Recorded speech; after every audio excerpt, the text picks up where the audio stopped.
Hello good morning. तर तुमचं सगळ्यांचं पुन्हा एकदा स्वागत आहे आपल्या मराठी यूट्यूब चॅनलमध्ये।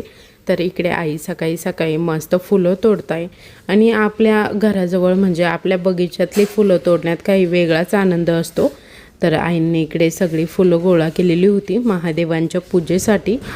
आज महादेवांसाठी जे काही नवीन घर वगैरे आम्ही केलं आहे छोटंसं बसण्यासाठी, तर त्याची पूजा करायची होती आज। तर म्हणजे आपणही आपल्या घराची कशी पूजा करतो आणि मगच राहायला जातो। तर मग आई बोललं होतं की आज आहे ना थोडंसं म्हणजे गंगाजल वगैरे टाकून तिथली जागा वगैरे शुद्ध करून घेऊ आणि त्यानंतर मग महादेवांना ठेवू। तर आज आहे ना आईंना छान अशी ती जागा स्वच्छ करून घ्यायची होती, कारण की जरी आपण काही फ्लॅट वगैरे घेतला, छोटंही घर घेतलं तरी कलश पूजा ही करतोच। तर आज आई बोलल्या होत्या की म्हणजे ती जागा बांधली ना महादेवांना ठेवण्यासाठी, तर तिथे ना पहिले गोमित्र वगैरे गंगाजल टाकून सगळं धुवून वगैरे घेऊ।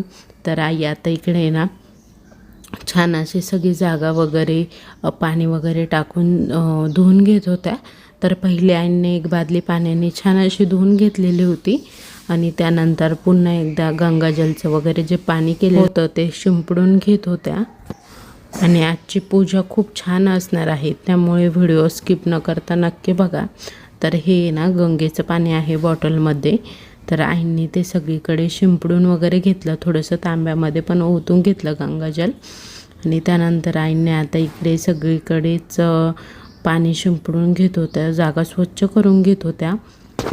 पहिले आम्ही महादेवांना ठेवलेलं होतं ना, तिथे पण आम्ही असा छोटासा ओटा वगैरे बनवलेला होता, पण मग आहे ना तिथे बसण्यासाठी म्हणजे पूजेला बसण्यासाठी ना एवढी जागा होत नव्हती, त्यामुळे मग आम्ही आता इकडे ओटा बनवला आणि छान असं ओम वगैरे काढून आईंनी छान असा ओटा बनवला आहे। तर आईंनी पहिले सगळी जागा स्वच्छ करून त्यानंतर आहे ना सिमेंटमध्येच ओम कोरलेलं होतं ओल्या कामामध्ये। तर त्यामध्ये आता आई आहे ना अष्टगंधाचा छान असा ओम काढताय। आईंना आहे ना महादेवाच्या म्हणजे पूजेची पहिल्यापासूनच आवड आहे। तर त्यांनी 16 सोमवारचं व्रत पण केलेलं आहे 3 वर्ष आणि आता इकडे छान अशी पूजा करत होत्या।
महादेवाला छान असं साजूक तूप वगैरे लावून घेतलं आणि त्यानंतर दही मध ते टाकून छान असं थोडंसं चोळून घेतलेलं होतं.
छान अशी पूजा झालेली होती आता.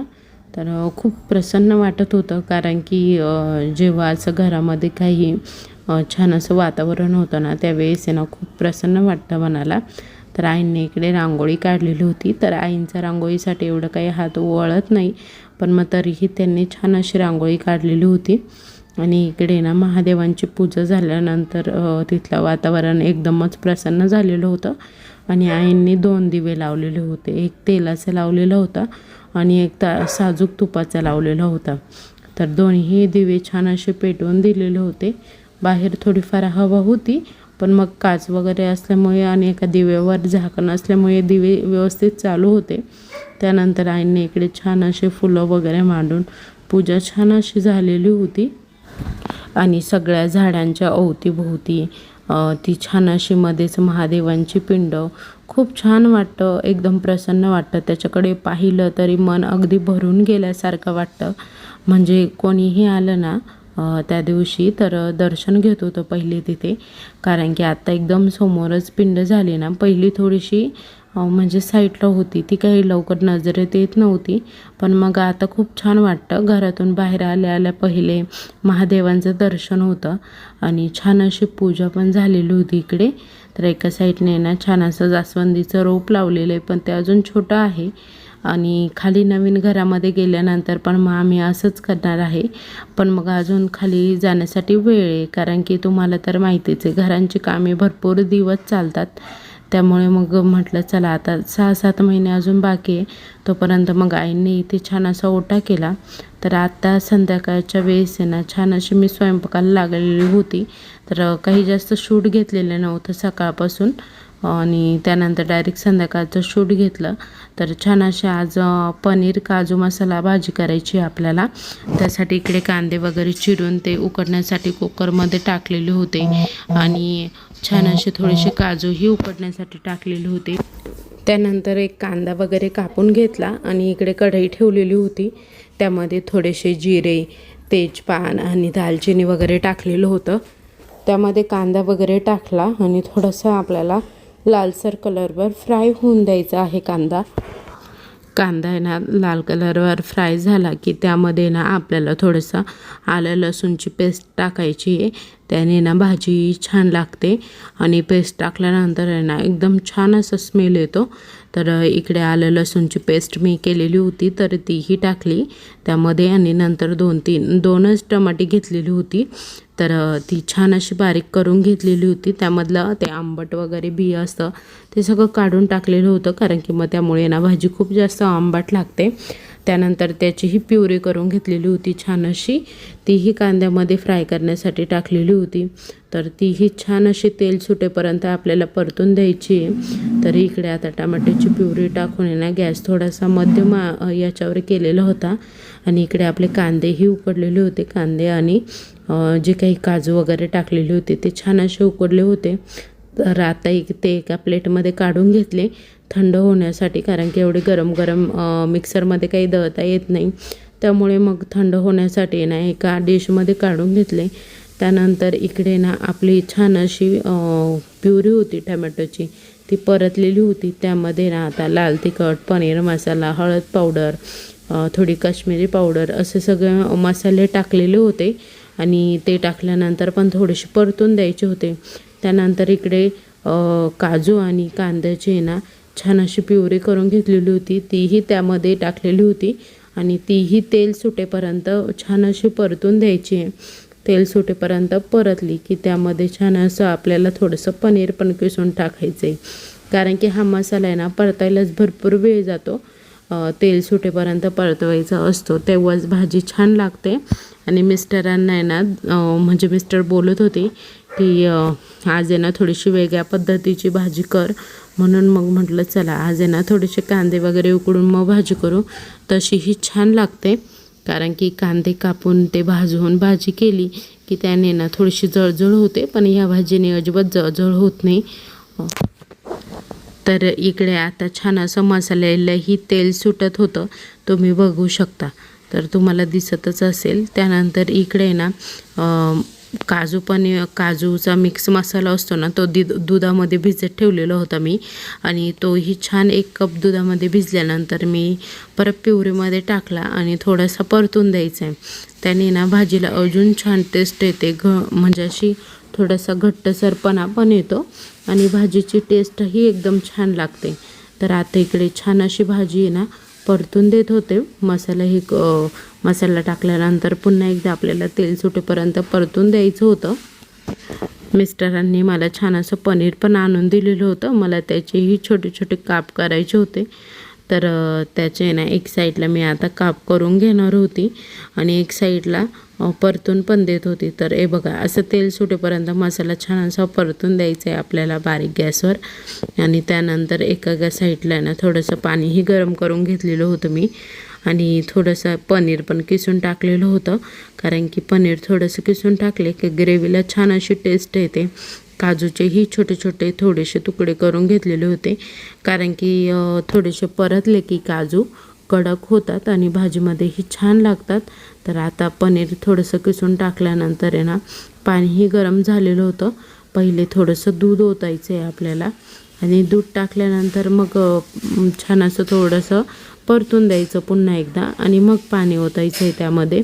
तर दुधामुळे पण आहे ना ग्रेव्ही एकदम छान लागते आणि भाजी जास्त तिखटही लागत नाही.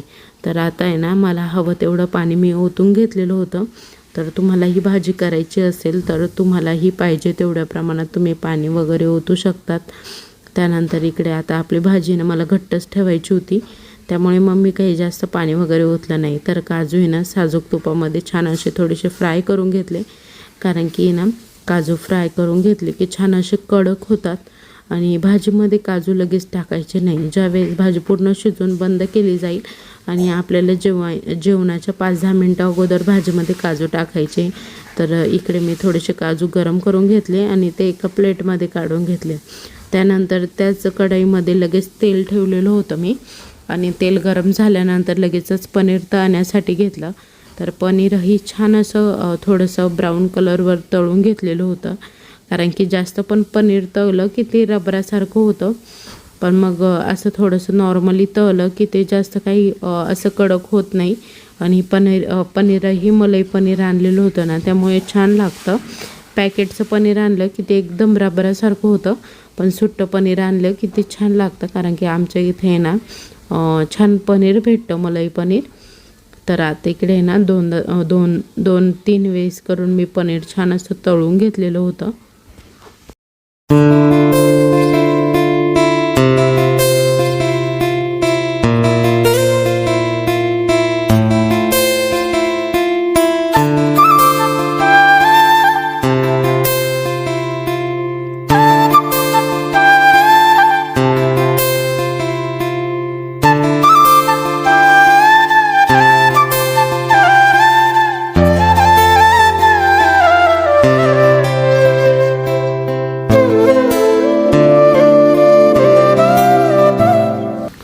पनीर आपल्याला आहे ना इकडे तळल्या लगेच कढईमध्ये टाकायचं आहे शिजण्यासाठी. तर पनीर टाकलं तरी काही होत नाही, फक्त काजू नरम पडतात, म्हणून मग काजू लगेच नाही टाकायचे. तर आता थोडीशी कस्तुरी मेथी ही घेतलेली होती आणि तीही छान अशी थोडीशी वरून टाकलेली होती, त्यामुळे भाजीला टेस्टही छान येते. आणि लगेच पोळ्यांसाठी तवा वगैरे ठेवलेला होता. पोळ्या पण करायच्या होत्या आणि रोट्या पण करायच्या होत्या. तर पहिले पोळ्या करून घेतल्या, कारण की रोटी ना खायलाच म्हणजे गरम गरम छान लागते. तर दादांना काही रोटी वगैरे चालत नाही, त्यामुळे त्यांच्यासाठी पोळ्या कराव्या लागतात. तर इकडे छान अशा पोळ्या केल्या आणि त्यानंतर मग रोट्यांचं पीठ मी भिजवलेलं होतं. मग सगळ्यांसाठी गरम गरम छान अशा रोट्या केल्या. आणि आजचा व्हिडिओ तुम्हाला कसा वाटला आहे ते कमेंटमध्ये नक्की सांगा. व्हिडिओ आवडला असेल तर लाईक करा, शेअर करा, सबस्क्राईब करा आणि कमेंट करायला विसरू नका. उद्या पुन्हा भेटू अशाच एका नवीन व्हिडिओस. तोपर्यंत बाय बाय. आणि आजची पूजा आणि भाजी तुम्हाला कशी वाटली ते कमेंट करायला विसरू नका. आणि आजची काजूची भाजी मिस्टरांना तर इतकी आवडली, तर त्यांनी छान अशी अप्रतिम प्रतिक्रिया दिलेली आहे. तर नक्की ऐका. भाजी कशी झाली आहे? अप्रतिम. मिस्टरांना खूप आवडली. अंशू पण इकडे हॉटेलपेक्षा पण भारी भाजी वाटते. अंशूला पण आवडली का? शंभूवरून आले तुम्ही? ठीक आहे ठीक आहे.